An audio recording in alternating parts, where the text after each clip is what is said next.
Question number 8 हमारे पास जो question number 7 जैसा ही है और बहुत ही इजी है, ठीक है।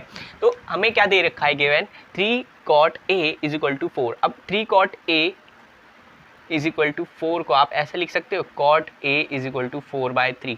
कोई दिक्कत नहीं। और हमें क्या बोला है, check whether 1 plus ten square a upon 1 minus ten square a upon 1 plus ten square a is equal to cos square a minus sine square a और नॉट। यानी हमें बोलना है कि LHS RHS के इक्वल है या नहीं। एक चीज़ बताऊँ आपको, एक इंटरेस्टिंग चीज़ बताऊँ, 1 माइनस टेन स्क्वायर a और 1 plus ten square a is equal to cos square a minus sine square a के इक्वल होता है। बताओ क्यों? आप बोलोगे कि यार मैंने इसे सॉल्व कर रखा होगा इसलिए पता है आपको। नहीं, ये ना फॉर्मूला है 11th-12th में, कसम से ये जो चीज़ है ना, ये 11th-12th में formula as a formula use किया जाता है। चलो उसको छोड़ो, आप जब 11th में अगर मैथ्स लोगे तो आपको मिल जाएगा ये, ठीक है। सॉल्व करते हैं। मैंने क्या बोला था, अगर हमें कॉट ए रेशियो दे रखा है, ट्रिग्नोमेट्रिक रेशियो दे रखा है। पहली बात तो ये कौन से ट्रिग्नोमेट्रिक रेशियो है, तो पहले अपना ब्रह्मास्त्र लिख लो। पंडित बद्री प्रसाद हरि बोल सोना चांदी तोल।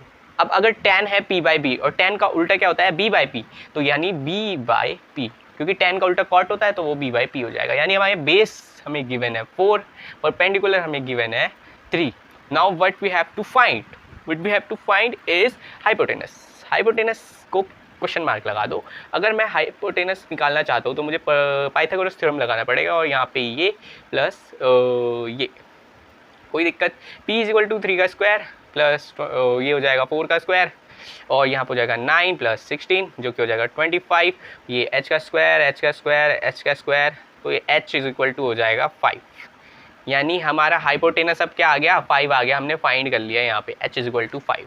अब एक बात बताओ यार, LHS में लिख देता हूँ LHS, और RHS में लिख देता हूँ है तो ये इक्वल शर्त के साथ, क्योंकि ये फॉर्मूला है।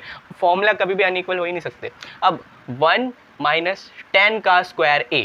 अब एक बात बताओ, tan क्या होता है, perpendicular upon base. Perpendicular upon base होता है तो यानी मैं यहाँ पे 3/4 लिख सकता हूँ, और उसका स्क्वायर बोला है तो स्क्वायर, और 1 प्लस p tan a। तो सिंपल वही चीज़। अब एक चीज़ क्या करोगे आप, इसको खोलोगे। अब एक चीज़ देखो, यहाँ पे आ जाएगा 9/16 और 1 माइनस का, और 1 प्लस 9/16। अगर मैं यहाँ एलसीएम लूँ, एलसीएम ले लेता हूँ, चलो एलसीएम ले लिया ऊपर, तो यहाँ पे 16 माइनस 9 हो जाएगा। नीचे अगर मैं एलसीएम ले लूँ तो यहाँ पे 16 प्लस 9 हो जाएगा, ठीक है। तो 16 माइनस 9 क्या होता है, 4 होता है, क्या होता है 16 माइनस 9 हो जाएगा 7, ठीक है। 16 से 16 कट हो जाएगा पहले तो, और नीचे क्या हो जाएगा 25। यानी हमारा RHS भी 7/25 आना चाहिए। तो लिख दो भाई क्या है, cos square a minus sine square a, यही चीज़ है ना RHS में। ये लिखा क्यों, मैंने सॉल्व कर देता, आप लिखी तो रहा ऊपर। अब देखो कॉस क्या होता है b/h b बेस हमारा क्या है 4, b बाय हाइपोटेनस हमारा 5 आया।